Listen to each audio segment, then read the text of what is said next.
এমনিতেই মানসুনের সমস্যা শেষ নেই, তার উপর প্রতি বছর বর্ষার সময় আমাদের এখানে ডেঙ্গুর প্রকোপ বেড়ে যায়।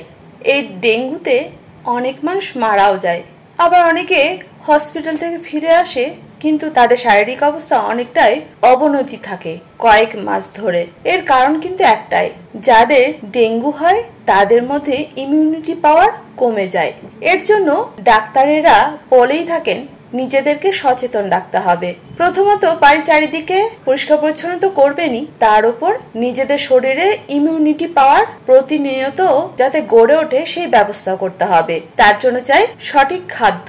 আজ আমি সমাজশ্রী চলে এসেছি রোজকার রান্নাঘরের মতো আমার রান্নাঘরে একটা নতুন রেসিপি নিয়ে। আজ তৈরি করব ইমিউনিটি বাড়ানোর জন্য একটা চিকেনের রেসিপি।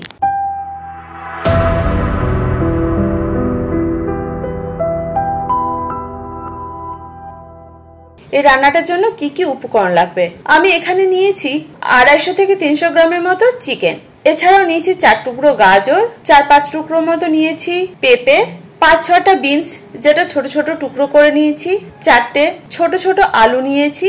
এছাড়াও একটা পেঁয়াজের পর্দাগুলোকে আলাদা করে নিয়েছি। আর মশলার জন্য নিয়েছি 10টা রসুন, একটা ছোট সাইজের টমেটো, একটা কাঁচা লঙ্কা আর একটা মিডিয়াম সাইজের পেঁয়াজ। এছাড়া স্পেশাল একটা মশলা লাগবে। এই মশলাটার মধ্যে আছে 1/2 চা চামচ জিরে, 10টা গোলমরিচ, 3 থেকে 4টে ছোট এলাচ। এই তিনটাকে ভালো করে থেতো করে নিতে হবে। এবার বলি কিভাবে তৈরি করবেন। এর জন্য নিয়ে নিয়েছি একটা প্রেসার কুকার। প্রেসারের মধ্যে দিয়ে দিয়েছি 1/2 টেবিল চামচ মাখন আর 1 চা চামচ সাদা তেল। তেল গরম হয়ে গেলে দিয়ে দিতে হবে থেতো করা ওই মশলাগুলোটাকে। দেওয়ার পরে একটু নাড়াচাড়া করতে হবে। তবে মাখন দেওয়ার আগে আঁচ কিন্তু কমিয়ে রেখে দিতে হবে। যেহেতু এই রান্নাটা মাখনে হচ্ছে তাই আঁচ একেবারে কম থাকবে। থেতো করা মশলাটা বা ফোড়নটা থেকে যখন সুন্দর একটা গন্ধ বের হবে তখন দিয়ে দিতে হবে চিকেন গুলোকে, আর এর সঙ্গে দিতে হবে আলুগুলোকেও। এখন এটাকে 4 থেকে 5 মিনিট কষাতে হবে। যতক্ষণ এটা একটুখানি কষানো হচ্ছে ততক্ষণে আমরা তৈরি করে নেব মশলাটাকে।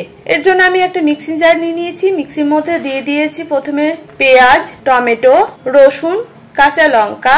এর সঙ্গে দিয়েছি স্বাদ অনুযায়ী নুন, 1 চা চামচ হলুদ গুঁড়ো, 1 চা চামচ জিরে গুঁড়ো, আর এর সঙ্গে যোগ করতে হবে 1/2 ইঞ্চের মতো আদা। এবার এটাকে একটা মিহি পেস্ট বানিয়ে নিতে হবে। এখন আমাদের মশলা রেডি। এদিকেও 3-4 মিনিট আলু আর চিকেনটা কষানো হয়ে গেছে। এর সঙ্গে যোগ করতে হবে কেটে রাখা গাজর আর পেঁপে। এটাকেও 2 মিনিটের মতো ভেজে নিতে হবে। এরপর যোগ করতে হবে তৈরি করা মশলার পেস্ট।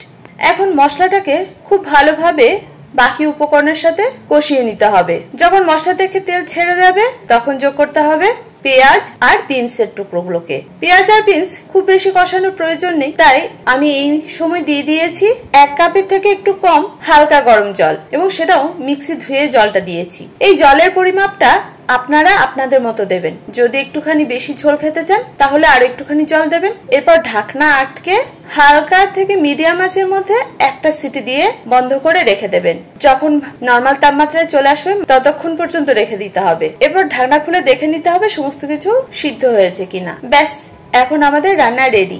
এই সুস্বাদু চিকেন ছোটদের কেন বড়দেরও মন জয় করে নেবে। আর সাথে তো থাকছে ইমিউনিটি পাওয়ারের একটা এক্সট্রা বুস্টার।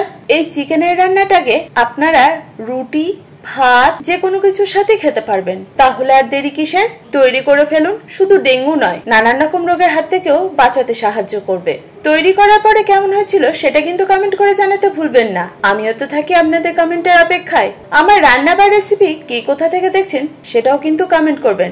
যারা কমেন্ট করবেন তাদের আমি প্রত্যেকের নাম পরবর্তী ভিডিওতে শেয়ার করব। আজকে যারা প্রথম আমার রান্না দেখছেন তাদের কাছে ছোট্ট অনুরোধ, ইউটিউব থেকে দেখে থাকলে চ্যানেলটাকে সাবস্ক্রাইব করবেন। ফেসবুক থেকে দেখে থাকলে পেজটাকে ফলো করতে ভুলবেন না। আমার রান্না বা রেসিপি ভালো লাগলে লাইক শেয়ারও করতে ভুলবেন না। আজ এই পর্যন্ত, দেখা হচ্ছে পরবর্তী ভিডিওতে। ততক্ষণে আপনারা ভালো থাকুন, সুস্থ থাকুন আর এভাবে আমার সঙ্গে থাকুন। ধন্যবাদ।